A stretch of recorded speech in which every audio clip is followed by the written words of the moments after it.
اللہم اغفر للمؤمنین والمؤمنات. یہاں پر پھر ہم دعا کرتے ہیں پروردگار تمام مؤمنین اور مومنات کو معاف فرما دے. دیکھیں یہاں پر ایکویلٹی ہے، کوئی فرق نہیں رکھا.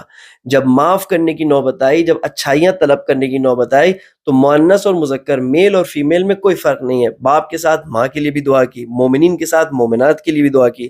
ان اکرمکم عند اللہ اتقاکم، تم میں سے سب سے کریم تر پروردگار متعال کے نزدیک وہ ہے، سب سے پسندیدہ پروردگار متعال کے نزدیک وہ ہے جو تقوی اختیار کریں. یہاں پر میں ایک بہت اہم بات کرنے جا رہا ہوں، آپ کی خدمت میں عرض کر رہا ہوں کہ جو رسپانسبلٹی جہاں پر دیکھنی ہوتی ہے کون کس کام کو انجام دے سکتا ہے، وہاں پر فرق ضرور آتا ہے. لیکن اگر ہماری ایک خدائی نظر ہو، اگر واقعا ہمارا قیامت پہ بھروسہ ہو، اگر ہم بلیو کرتے ہوں ڈے آف ججمنٹ پر، تو ہم یہ دیکھتے ہیں کہ جن چیزوں کی وجہ سے وہاں پر اثر آتا ہے وہ اس میں کوئی فرق نہیں ہے مرد اور عورت میں.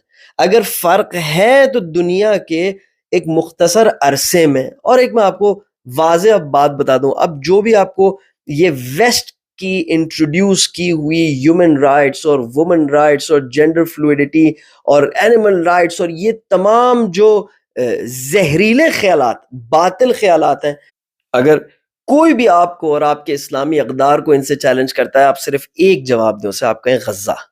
اگر تم اینیمل رائٹس کے ایکٹیوسٹ ہو تو وہاں پر جانوروں کے پاس تک کھانا نہیں. اگر تم بچوں کے رائٹس کے ایکٹیوسٹ ہو تو وہاں پر بچوں کا وہ حال ہے جو دنیا میں آج تک کہیں پر بچوں کا نہیں ہوا، اور ہم دیکھ رہے ہیں لائیو سوشل میڈیا پر. اگر تم عورتوں کے رائٹس کے علم بردار ہو تو وہاں پر جو عورتوں کے ساتھ ہوا وہ کسی کے ساتھ نہیں ہوا. اور یہ کیا ہی انہی لوگوں نے جنہوں نے پہلے اس قسم کے افکار کو ہمارے معاشرے میں نشر کیا، اس سے ہماری غیرتوں کو مارا، ہمارے میں سے اچھے خاصے لوگوں کی غیرت ختم ہو گئی، تمام شجاعت ختم ہو گئی. نہ جہاد کے وہ قائل رہے، نہ کسی اور چیز کے وہ قائل رہے. اور اس کے بعد انہوں نے ہماری ماں اور بہنوں کو، ہمارے بھائیوں کو، ہمارے بچوں کو اس طرح لائیو سوشل میڈیا پر قتل کرتے ہوئے دکھایا، اور اب بھی ہم کچھ نہیں کر پا رہے. تو لہٰذا کسی کو اب یہ افکار کے ذریعے ان سے کہیں کہ آپ کے یہ افکار کہاں تھے جب ویسٹ اس قسم کی بربریت اور ظلم غزہ پہ کر رہا ہے، تو آپ کے تمام افکار اور عقائد کہاں چلے گئے؟ آپ ہمیں ہرگز چیلنج کرنے کے قابل نہیں، کیونکہ ان افکار اور عقائد کے پیچھے ایک تو آپ اپنا کریہ اور پلید چہرہ چھپاتے ہیں، اور دوسرا ان کے ذریعے آپ ہماری نسلوں کی غیرتوں کو ان سے چھین لیتے ہیں. عزیزان گرامی، لہٰذا ہم دیکھتے ہیں کہ ہمارے یہاں پر اگر مرد اور عورت میں فرق نظر آتا ہے تو وہ اس جگہ پر فرق نظر آتا ہے جہاں پر کسی رسپانسبلٹی کی بات ہو رہی ہو.